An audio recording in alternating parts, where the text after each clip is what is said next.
In 2009, the Pentagon requested funding from Congress to deploy 379,000 military personnel in thousands of communities across the United States.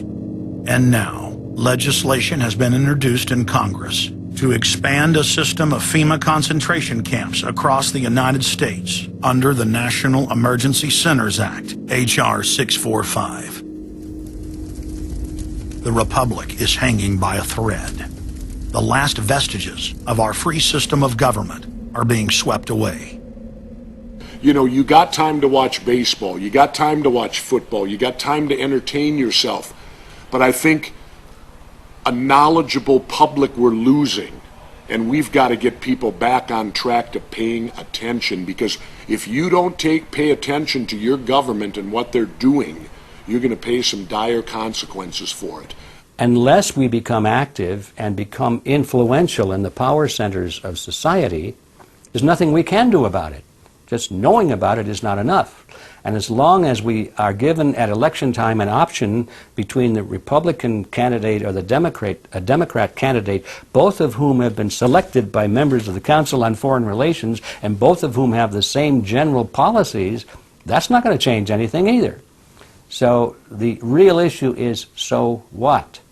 And the answer is, we've got to recapture control of the power centers of society. The people have a decision to make. Our nation has been seized in the jaws of a global corporate takeover. The Republic is passing into history. We're losing our freedoms. And it's up to every man, woman, and child in the United States to decide whether we're going to be fooled by the slick propaganda of the social engineers, or whether we're going to restore the Republic.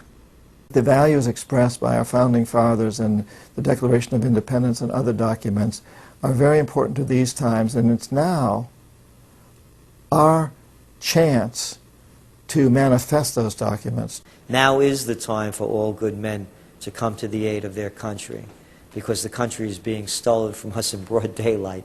Not only stolen metaphorically, but financially as well. The numbers don't lie.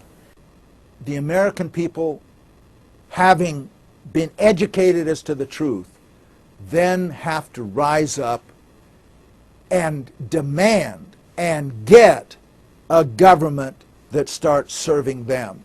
We need a change, and it isn't going to come from Democrats and Republicans. It has to come from the American people. Dissension is the greatest form of patriotism, and I believe that. Because if you don't hold your elected officials' feet to the fire and pay attention, you are going to get bad government. So it's imperative for all of us. It's our job as citizens of this great country to pay attention. This is our last chance to not relive history. Hundreds of nations have fallen to tyranny in the last century alone. America is a prize coveted by the despotic megacorporations that now dominate our planet. If their world government is truly to rise, freedom and the republic for which it stands must fall.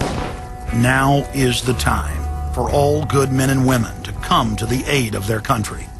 One of the greatest events in history is taking place before our very eyes. For many generations into the future, our progeny will look back on this time as either a place where humanity rose to the challenge and made a stand against the forces of darkness, or as a time when the planet fell into the grip of a merciless high-tech tyranny.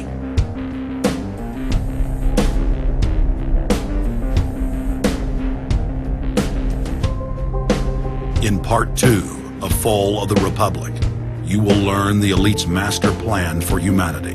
But more importantly, you will learn how to stop that plan, reverse the criminal tide, and reignite the flame of liberty on the long march to man's ultimate destiny.